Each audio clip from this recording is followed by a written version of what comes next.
and welcome back to the Record of Arms. I'm your host, Mark 7, and I'm glad to have you with me here today for the next part of our series on the wartime career of the Brewster Buffalo fighter. This one will continue the story of the Brewster 239 variant used by the Finns against the Soviets during the Continuation War. As always, the sources for this one can be found in the description. There you will also find a link to my Patreon if you like what I do here and want to maybe kick in $1 or $2. So with that out of the way, let's take ourselves back to Karelia and the shores of the Gulf of Finland as the spring of 1943 continues, and get back to the contest between Squadron LeLv-24 and the aviators of the Soviet Baltic Fleet. As we noted at the end of the last episode, the end of the winter months of 1943 brought a qualitative improvement in the Soviet air units facing the Finns. Not only were the Russians now fielding more of the newer Yak and MiG fighters, but they were also employing more effective tactics. While the Soviets were becoming more dangerous in the air, the Brewster 239 fighters of the Finns were beginning to show the strains imposed by almost 2 years of heavy combat. With no replacement aircraft and a dwindling supply of spare parts, the numbers that could be sent up against the Russians gradually shrank. By April of 1943, the strength of the squadron had shrunk from 4 flights of 8 planes apiece to 3. The will to fight of the crack unit, on the other hand, remained undiminished. Major fighting this month began with an engagement over the eastern Gulf of Finland on the 14th. On this day, a group of Brewsters from the squadron's first flight, led by First Lieutenant Hans Wind, battled a group of about 30 Soviet fighters, a mix of LaG-3s, which were misidentified as Spitfires, and new Lavochkin La-5s. The Russians, as usual, were flying cover for a small formation of bombers coming in from the west. Despite the Soviets' heavy numerical advantage, the Finns shot down 5 of their fighters without loss. 2 of the Russians fell to First Lieutenant Kim Lindberg, bringing his tally to 5 and making him an ace. This combat report gives an idea of the tactics the Finns used. Quote, "We spotted enemy airplanes directly below us and I attacked the one closest to me, an La-5. Diving down to a height of 200 meters, I got in behind the fighter and opened fire from a distance of 70 meters. Hitting the La-5 hard, it fell away into a vertical dive and crashed into the sea. I then targeted a Spitfire that was flying at an altitude of 150 meters. The fighter, which was heading north, began trailing white smoke from its engine after my very first burst of fire. This attack took place 12 kilometers south of Saiaskari. I was prevented from confirming the Spitfire's fate by 2 of his squadron mates, who chased me out of the area. This was the first mention in a combat report from a pilot of LeLv-24 of the Lavochkin La-5. This fighter was a development of the LaG-3. Most of the airframe was taken from the LaG, the main difference being the substitution of a new nose section taken from the contemporary Sukhoi Su-2 light bomber. This nose housed a 14-cylinder Shvetsov ASH-82 radial, 2-row development of the license-built Cyclone variants powering the older Polikarpov fighters. The ASH-82 developed about 50% more power than the Klimov inline engine used on the LaG. As a result, the La-5 was much faster than the LaG. The top speed near 400 miles per hour, or 650 kph, had a similarly improved rate of climb. It was armed with a pair of 20mm automatic cannon. Like most Soviet fighters, the La-5 was at its best at low altitude, and was superior to the Brewster 239 in almost all aspects of combat performance. 4 days after the battle just described, another clash occurred over the Gulf. 8 Il-2 Stormovik ground attack planes from the 7th Air Attack Regiment were spotted approaching Saiaskari from the Kronstadt area, escorted by a force of more than 50 fighters from the 4th and 21st Fighter Regiments. 2 flights of LeLv-24, comprising 13 or 15 Brewsters led by Lieutenants Alice Lum and Joel Savonin, were scrambled to meet them. The resulting battle lasted more than an hour, and was a resounding victory for the Finns, who downed 2 of the Il-2s and 18 of the fighters without loss. Lum accounted for 1 of the Sturmoviks and a LaG-3 in the melee. He recounts his part in the victory thus, quote, "Having scrambled, we encountered 8 Il-2s and at least 25 fighter escorts, including 8 La-5s, 9 LaG-3s, and 8 Yak-1s east of Saiaskari. Fierce combat continued uninterrupted for 45 minutes as the enemy formation headed for Kronstadt. The Il-2s dropped down to an altitude of just 5 meters. The escorting fighters stuck to their assigned task by remaining with them. I fired at an Il-2 from above, behind and to the side, all at very close range. The airplane banked to the left, then hit the sea and sank. Minutes later, after a short turning fight, I managed to shoot at a LeLv 3 from behind at very close range. The fighter began trailing smoke and then banked over into the sea. I also fired at about 20 plus other fighters during the course of this engagement, some of which I definitely hit. Our flight's tally of 11 aircraft shot down wouldn't have been so high had the fighter escorts not been forced to remain at slower speeds in order to stick with the IL-2s. Indeed, both the LeLv 3 and the Yak-1 are considerably faster than our slow Brewsters. The poor showing of the Russians in this battle suggested that despite their newer aircraft and their numerical advantage, the Finns still held a decisive edge over them. However, this resounding victory would soon be followed shortly by one of the most painful losses that Squadron LeLv-24 had so far suffered. This came about as a result of a battle on the 21st. About 0800 hours that morning, a formation of LeLvs, Yaks, and LA-5s, numbering about 35 in all, was spotted escorting IL-2s between Kronstadt and Syoskari. 2 flights, each of 6 Brewsters, were scrambled immediately, led by Captains Karhunen and Turonen. These were soon in action with the Russians over the Gulf. Not long after they engaged, they were joined by the 3rd flight under Captain Sarvanto. More than 20 Brewsters, almost the entire effective strength of LeLv-24, was involved in this extensive battle over the sea. This would be the largest number of Finnish Brewsters to participate in a single action.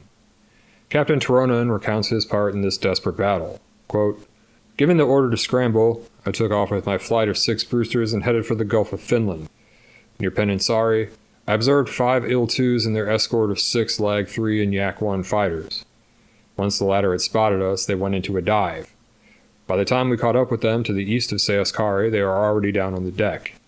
The Soviet machines had flown straight into a trap, as Captain Karhunen and his flight were laying in wait for them.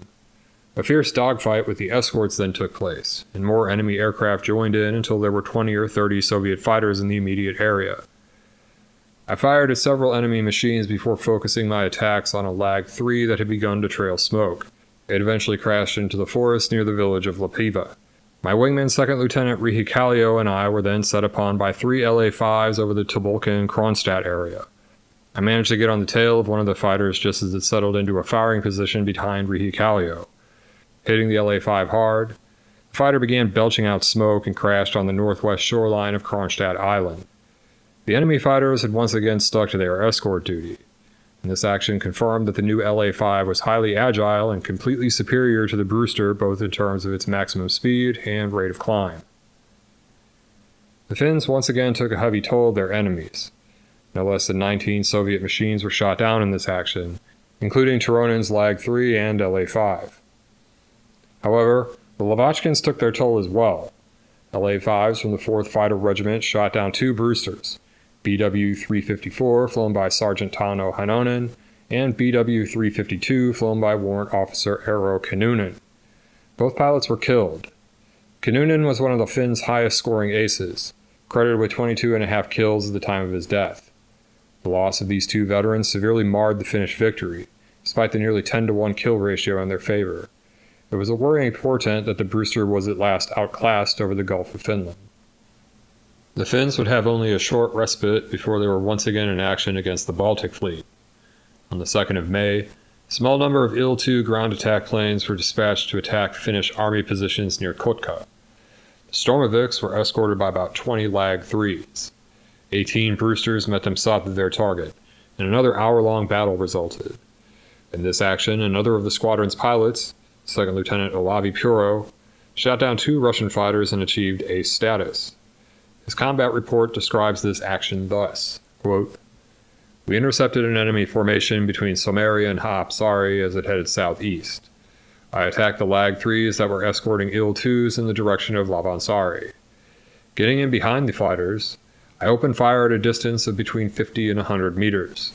Firing regular bursts, I chased my victim for 3 kilometers, descending all the time. Finally, at an altitude of 150 meters, one of my bursts hit the cockpit and the LeLv 3 dived into the sea about 10 kilometers south of Somari. Lieutenant Sajamo and I chased 3 enemy fighters east of Lavansari, at which point we were bounced out of the sun by 8 more LeLv 3s. After a series of tight turns, I managed to fire a burst at one of my attackers that hit it between the engine and the canopy. Paneling flew off the fighter and flames poured back towards the cockpit. Burning profusely, The LeLv crashed halfway between Lavansari and Peninsari. I fired at least another 6 enemy fighters, one of which hastily landed at Lavansari airfield. Low on ammunition, the Russian machines finally broke off and headed east. During the dogfight, I found that the Brewster could pull tighter turns than the LeLv, that our speeds were comparable when on the deck. The Russian pilots that we encountered were both aggressive and enterprising. This last remark, and others like it, are found increasingly among Finnish reports as 1943 progressed, and indicate an increase in confidence among the Soviet airmen, whose standard of training was superior to that of their predecessors of late 1941 and 1942. Once again, LeLv-24 won the engagement in terms of numbers lost, shooting down 4 LeLvs for the loss of one of their own. This single loss was painful, however. Captain Ilkka Turunen, flying fighter BW-380, was shot down and killed by a LeLv of the 10th Fighter Regiment. He was credited with 11 1/4 kills. 2 days later, another LeLv-24 pilot, Sergeant Jouko Lilja, flying fighter BW-388, was shot down by a LeLv near Saiaskari. He was one of a dozen Brewster pilots set against the Russians that day. New Soviet tactics were displayed in this battle, in which 5 Il-2s were given a close escort of 10 I-153 biplane fighters, with a dozen LeLv as top cover. It was one of the LeLvs, from the 3rd Fighter Regiment, that accounted for Lilja. The Russian escorts were only partially successful in guarding the ground attack planes, however, as First Lieutenant Hans Wind broke away from the battle with the LeLvs, shot down 3 of the Stromoviks and 1 of the I-153s. On the 9th of May, in spite of the increasing quality of their opponents, the squadron achieved a remarkable milestone of 500 combined victories. On this day, the Soviets launched bombing raids against Surisari. In 2 separate encounters, 24 Brewsters tangled with the fighter escorts, which numbered more than 30. No Brewsters were shot down, and 3 Russian fighters were confirmed destroyed. On the morning of the 20th, a series of 3 separate clashes took place in the neighborhood of Saiaskari. 2 of these involved single Finnish flights engaging Russian formations of at least 24 Yaks and LeLvs. 5 of the enemy were shot down in these skirmishes without loss to the Finns. Several hours later, a 3rd battle took place near the scene of these morning encounters. This time, the Finns met a formation of 40-plus aircraft with 14 Brewsters. 8 Russian fighters fell to their guns, 1 Yak and 7 of the new LA-5s. One of the Lavochkins was shot down by Sergeant Emil Vesa, bringing his score to 5 and making him the latest of the Finnish Brewster aces. In the 6 weeks ending with May of 1943, pilots of LeLv-24, despite the fact that their Soviet antagonists were now better trained in fielding better fighters, which were superior in performance to their own, shot down 81 enemy aircraft for the loss of the 3 pilots mentioned above. The superior skill of the Finnish pilots, which had been honed in constant battle, made the difference. Masters of high-energy tactics and vertical battle at low altitude, the Finns had adapted this highly successful approach to the new tactics they were encountering among the Soviets. As the Russians learned to complicate the Finnish combat problem by stacking fighter groups at different altitudes, the Finns countered this by staggering the flights of their own units in a similar way. At the end of May, the squadron commander, Lieutenant Colonel Magnusson, was promoted to command LER-3, the 3rd Fighter Regiment, which was the parent unit of LeLv-24. Captain Karhunen was thereupon promoted to the squadron CO. His previous place as leader of 3rd Flight was filled by Lieutenant Hans Wind. Not long after these new command arrangements were in place, all 3 of the squadron's flights were once again in battle. On the 5th of June, 16 Brewsters were sent after a Russian group composed of 4 PE-2 bombers, 7 or 8 Il-2s, and about 15 Yak and Lavochkin fighters. The Finns came through again without loss and destroyed 1 of the PE-2s, an Il-2, an LA-5, and 3 of the Yakovlev fighters. 2 of these, a PE-2 and a Yak, were destroyed by Sergeant Oni Avkainen, making him an ace in this action. He describes his part in this battle thus, quote, "I spotted 10 fighters and 4 PE-2s south of Tupulkin and attacked the formation. I closed in on a Yak-1 from above and behind, firing a single burst at it before pulling up in preparation for a second attack. However, as I commenced climbing, I saw that the airplane I had fired at had ditched into the sea. Observing 4 PE-2s north of Tupulkin, I attacked a bomber furthest to the right in the formation from above and behind, and kept firing until I was within 30 meters of my target. Breaking off my attack and diving away to the right of the bomber, the latter exploded seconds after I had flown past it. The remainder of June and July was quiet for the squadron. Additional Russian air units had been flown into a newly constructed base at Seyskari, but these were mainly occupied in flying missions against the German units to the south.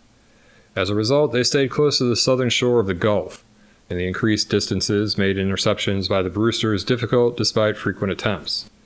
The Soviets were observed to continue the employment of their tactics of earlier in the year, that is, bomber and ground attack aircraft proceeding at very low altitude, accompanied by groups of fighters stacked at successive altitude.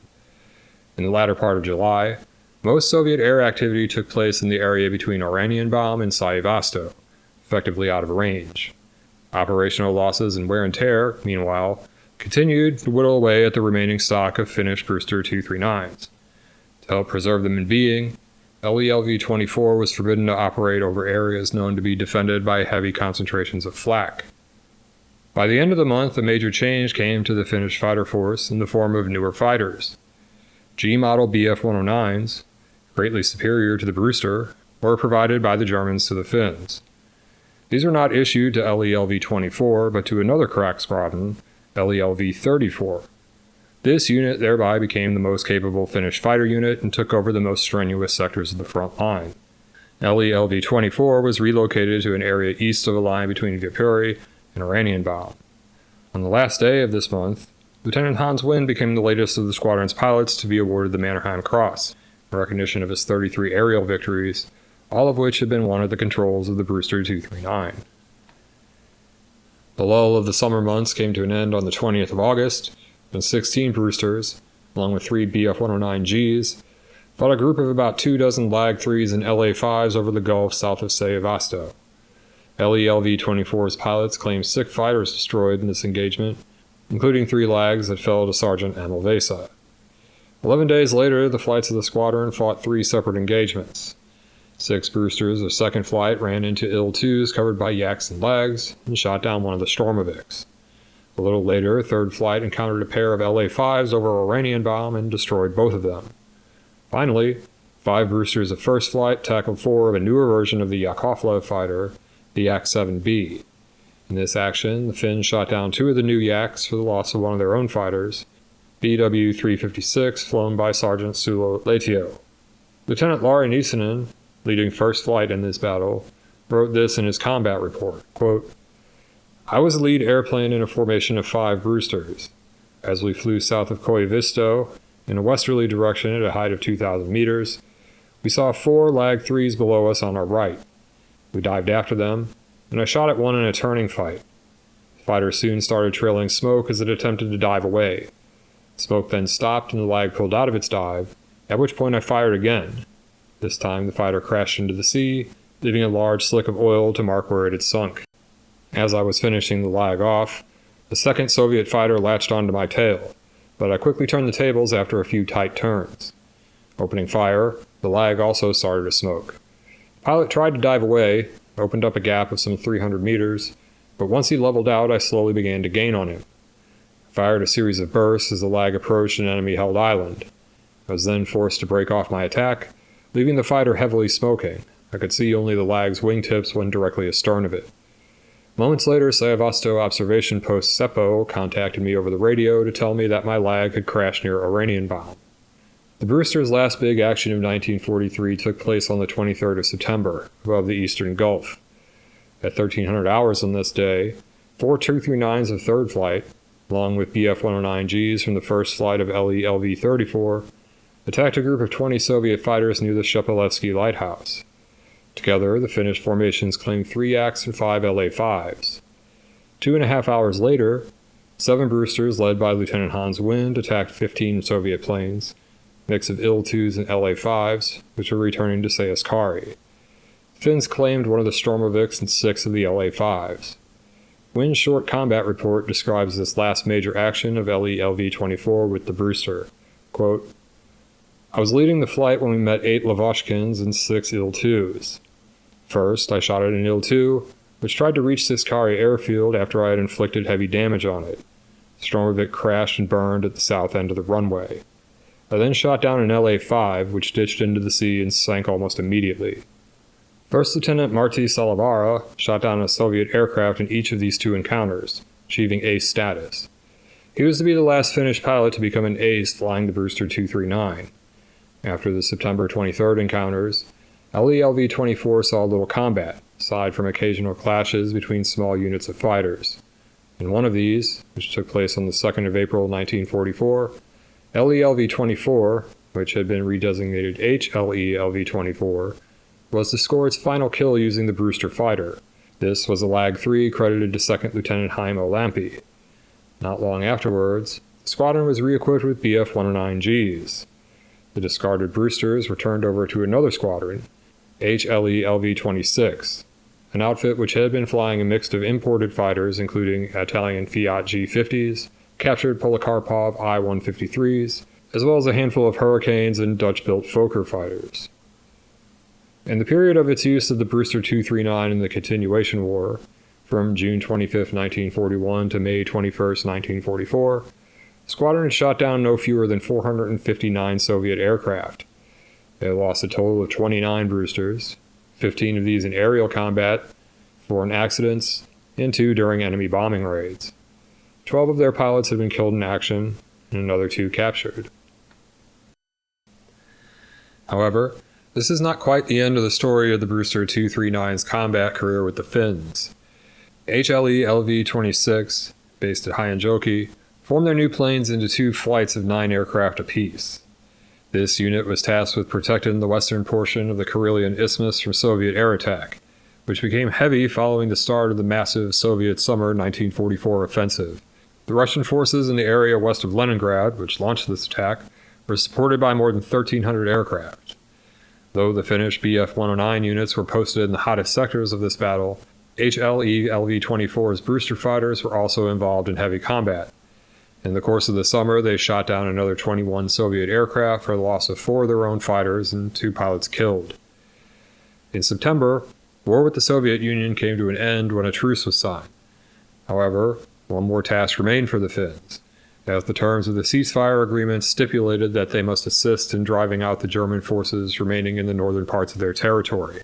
Thus, the Finnish airmen took up the fight again, this time against their erstwhile partners in the Luftwaffe. This brief conflict between Germany and Finland was known as the Lapland War. Throughout October, Finns and Germans fought in the skies and on the ground as the Axis position in the far north collapsed. The most dangerous German antagonists were based at the airfield complex at Rovaniemi, the provincial capital of Lapland, where Bf-109 and Ju-87 Stuka units were stationed. The most notable encounter between Brewsters and the Luftwaffe came on the 3rd. On this day, 8 239s of the first flight of HLE-LV-26, led by Lieutenant Erik Taroma and fighter BW-361, flew top cover for a Finnish naval convoy carrying troops for a landing at Tornio, on the shores of the Bothnian Bay.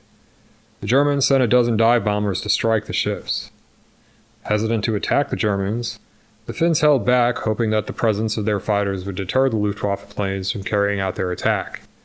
The Germans pressed ahead regardless of the Brewsters, and after the Stukas opened up with their defensive armament, the Finns went after them in earnest. In the battle that resulted, the Finns shot down 2 of the Stukas and badly damaged 3 more. These 2 Stukas were the final kills registered by Finnish Brewster fighters. They were scored by Taroma and Sergeant Oiva Hatala. For the next 2 weeks, the squadron carried out reconnaissance flights over Lapland, but saw no further combat action. In January 1945, under the terms of the Moscow Truce, the remaining Brewsters were put into storage. Later that year, 7 of the 239s were authorized to return to flying duties as communications aircraft for the Finnish Air Force HQ. 2 of these were lost in accidents before all the surviving aircraft were decommissioned in 1948. 5 years later, they were broken up and sold for scrap. And so that is the end of the story of the Brewster in Finnish service. I hope you enjoyed listening to this series as much as I did making it. The story of LeLv-24 and the Finnish Brewsters is one of the hidden gems of military history. I imagine that many people, like myself, who had read for literally decades about the Second World War and aerial warfare in particular, had little idea of the remarkable battles of this American carrier fighter against the Soviets in this far-off northern theater. Even accounting for exaggerations in reporting, the record in terms of kills to losses of LeLv-24 stands as one of the best of the Second World War, probably the best. That this was achieved using an aircraft usually thought of as useless is even more surprising. But when looked at in more detail, a few factors help explain the great success of the Finnish Brewster pilots. First among these, of course, is the skill with which the Finnish pilots use their machine, employing tactics that emphasize the strengths of the 239. Second, the 239 model of the Brewster was probably the best combat machine of the Buffalo series, lighter and more handy than the models used by the US Navy, and armed with heavier machine guns.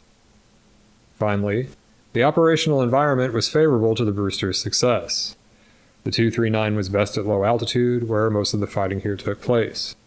Also, the colder and less humid climate helped to negate one of the persistent handicaps of the Buffalo and other theaters, that of weapons failures brought about by shorts in their electrical firing systems. The character of the Russian opposition, which for most of the period of intense combat was flying mid-30s Polikarpov fighters or less capable early-model Lags and MiGs, also was a factor. Polikarpov fighters were in service when the Brewster was designed, and represented the kind of aircraft it was designed to fight against. As the Russians improved the quality of their planes and pilots, the Finns kept their edge due to their superior experience. Thanks again for listening, and I hope you'll join me for the next part of the Brewster Buffalo series, when we'll start to look at its service in quite different skies, as part of the Air Forces of Britain and the British Commonwealth countries. Till then, I remain Mark 7, wishing you all the best.